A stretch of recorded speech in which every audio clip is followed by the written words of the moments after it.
You ever stop and think about why some diseases from history just exploded? I'm talking about things like the Black Death and became these absolutely devastating pandemics, while others just didn't.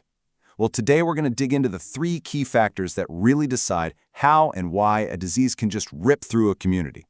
All right, let's get into it. I mean, it's a huge question, right? And it feels more important now than ever. You think back to the Black Death or to the cholera outbreaks in the 19th century. What made them so incredibly effective at spreading? Why did they move like wildfire when other illnesses kind of fizzled out? You know, it's really tempting to look for just one single bad guy, maybe a super nasty bacteria or one specific mistake people were making. But the truth? It's never that simple, is it? It's actually way more complex and honestly, a lot more interesting.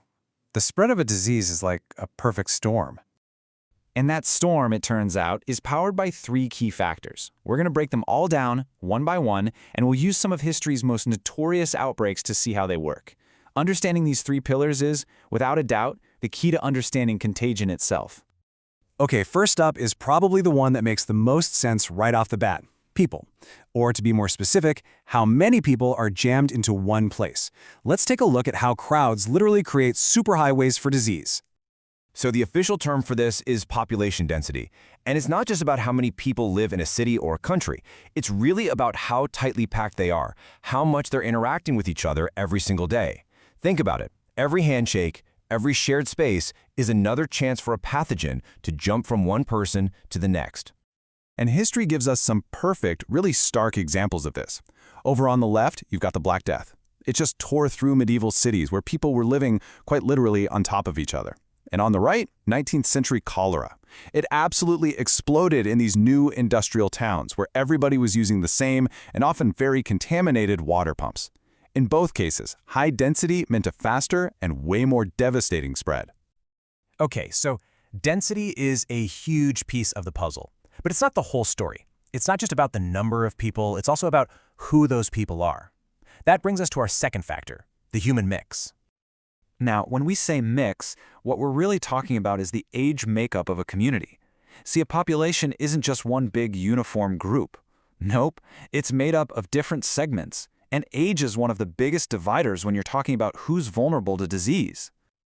This visual really drives the point home, doesn't it? It shows you a community's weak points. The very young, their immune systems are still developing, and the elderly, their immune systems might be weakening. That makes both groups way more likely to get seriously ill compared to healthy adults. And you can see exactly how this played out in our historical examples. During those cholera outbreaks, children were hit the hardest because their small bodies just couldn't handle the severe dehydration. But with the plague, it was actually the working adults, the merchants and travelers, who became the main carriers, spreading it from town to town. So the age mix didn't just decide who got sick, but also how the disease moved. So, we've got crowds, and we've got the type of people in those crowds. That brings us to our third and final factor, the underlying strength of the community itself. I like to think of it as a community's collective shield. This shield is what we call population health. It's the baseline of how well a community is doing. Are people getting enough to eat? Is their water clean? Have they ever encountered a similar disease before? A community with a strong shield might fend off an outbreak, but one with a weak shield, well, that can shatter.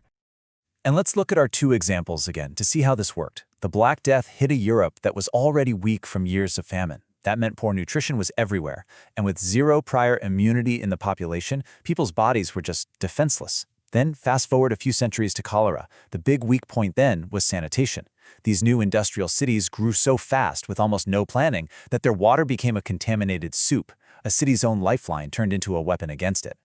So there you have it. Density, mix, and health. You put those three factors together and you create the perfect ecosystem for an epidemic. These aren't just stories. They are crucial lessons written in the pages of history, and they are so important for us today. When you look at it this way, you can see this clear line of understanding that's been built over centuries. The 14th century taught us a brutal lesson about density and poor health. Then the 19th century came along and added a sharp focus on sanitation and age. And today, we're standing on all of that hard-won knowledge. I mean, this contrast really says it all. The huge vulnerabilities of the past, things like terrible nutrition and filthy water, have been met with our modern defenses. We have public health programs, modern sanitation, and this incredible concept of herd immunity, where having enough immune people actually protects the entire community. All of these things are the direct result of the lessons we learned from those terrible tragedies. So what's the big takeaway here? Is that the weapons we use today to fight disease, everything from vaccines to our water treatment plants, they were all forged in the fires of past epidemics. Forgetting why we built these shields in the first place would be a huge, huge mistake. These lessons aren't just history. They're a living, breathing manual for survival. Which leaves us with one last, really critical question. The patterns of the past are crystal clear. They show us exactly where our weak spots are.